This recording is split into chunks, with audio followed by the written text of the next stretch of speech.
It's part 2 of Big Bertha Gets a Paint Job. Welcome to Hack a Week.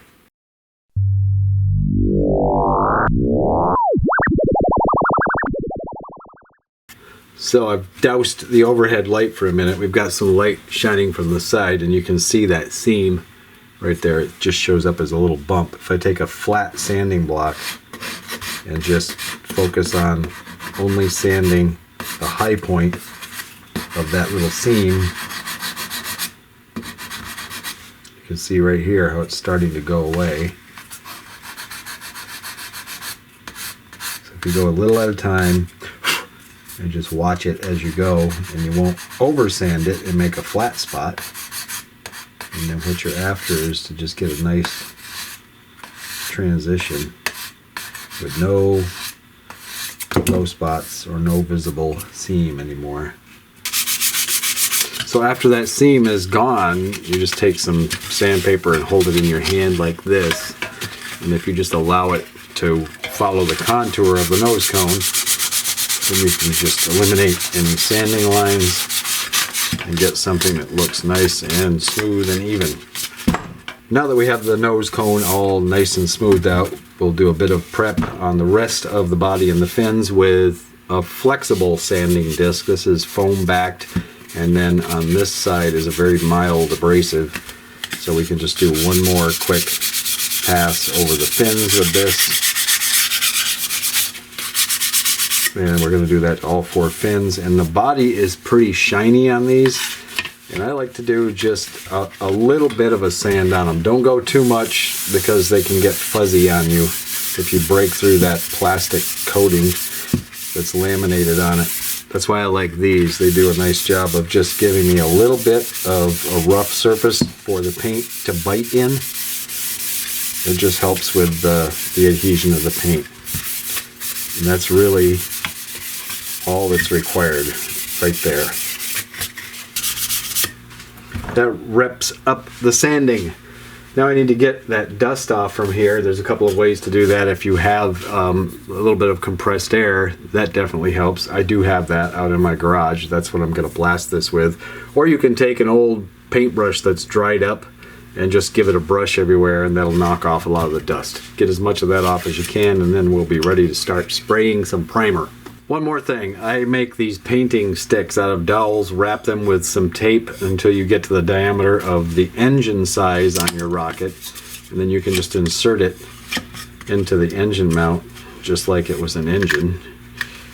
Push it in there just a little ways. You've got something now to hold on to while you paint the rocket. We're ready to paint. I'm just going to give this a really light coat of primer. This is Rust-Oleum 2-in-1 filler and sandable. I start on the nose cone, just a straight on shot to get the very tip of the nose cone, and then I work my way down like this, rotating as I go. Last thing I do is get the fins and a little bit from the bottom to make sure I get up inside the engine mount.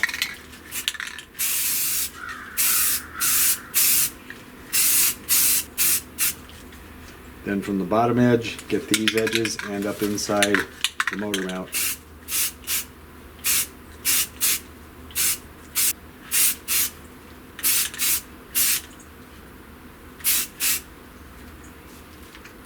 That's it. Put this aside, let it dry really, really well, and we'll move on to a quick sand and first coat.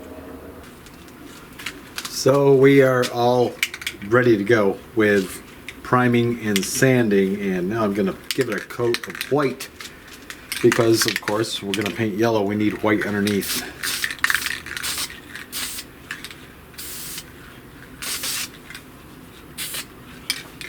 My can is wanting to spit.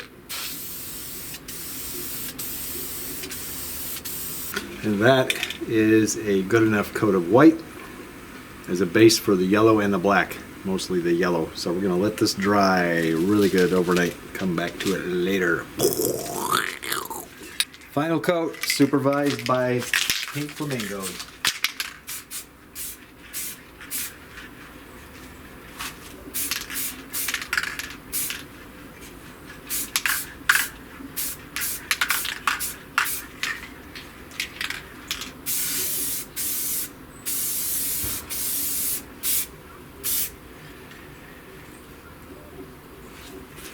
Done. After a day or two of dry time, we're ready to mask off the areas we don't want black, which is the majority of the model. I'm using blue masking tape. I'm just going to go right along the line that's created in that fillet, just the ping of light that's there, and kind of use that as my guide of where to put the tape. If I just follow that highlight of light, now I can mask off the rest of the fins. I use wider blue tape for this.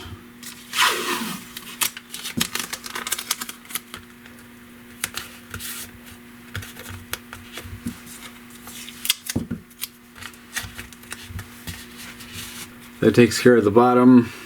Now we'll move on to the body tube and nose cone. I have these stands that I totally forgot about stashed away. So anyway, I'm gonna mask up here on the body. Let's mask off the top of the body tube, and I'm gonna do this with a little bit of overlap on the tape up to the nose cone, right to that line where the other piece of tape was. I'm going to peel off that other piece of tape that was masking off the yellow for me.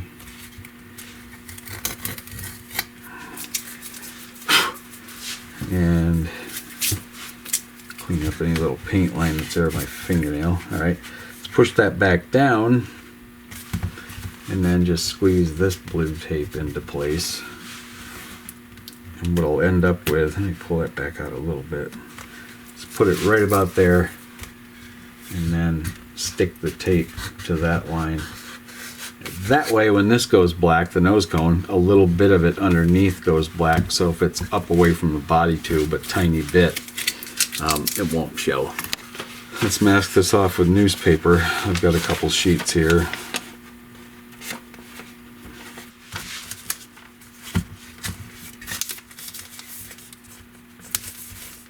Now we'll just check for any places where paint could get underneath and turn something black that I do not want to get black.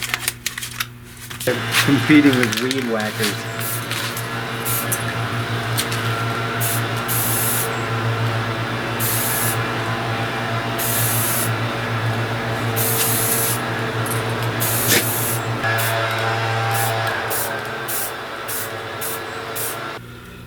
The unmasking. Okay, here we go. Peel the paper off first, I guess. And now the fin section.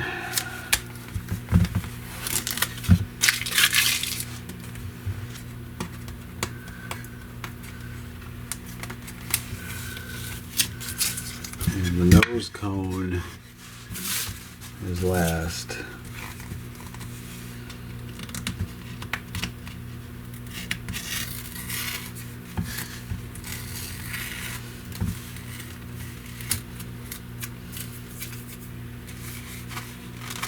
And that is it.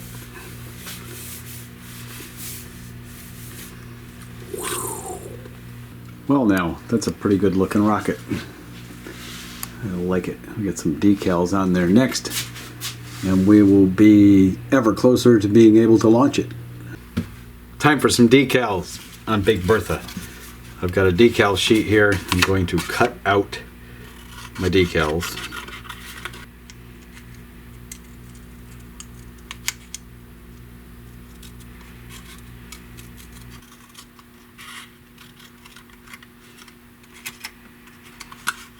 We got stripes at the nose, Big Bertha on the side, and stripes just above the fins.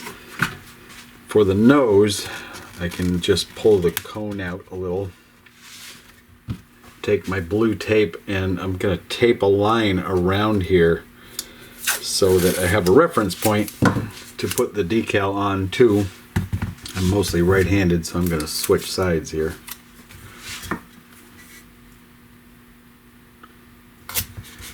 We're just going to put it on right up against that line. Let's get another piece of tape down here.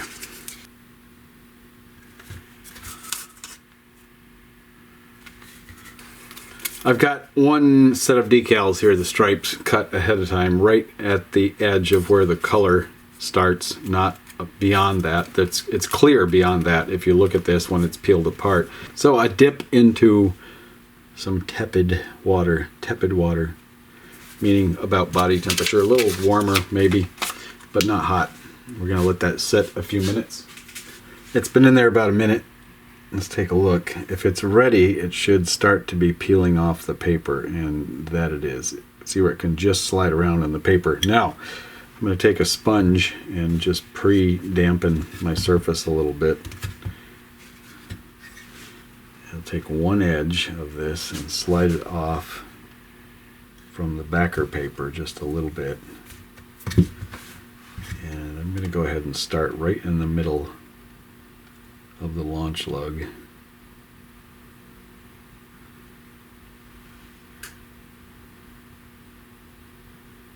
And now we're just going to start placing it very carefully.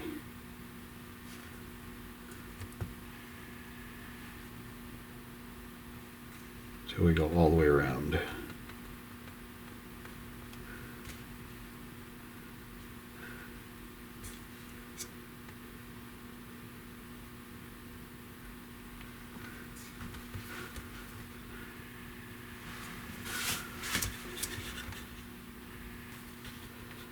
Decals are like an art. The first few decals you do may fail, and just don't worry about it. There'll be more. Save some if you have leftover decals. Save some to practice with. Make some mistakes with some old ones. You can try different techniques and how to apply them and stuff.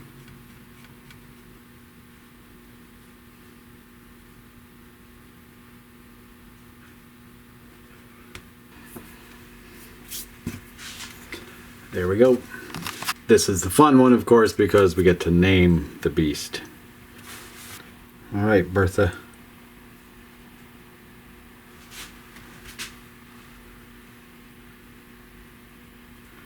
Let's put it this way. Kind of mimic what they did on the box.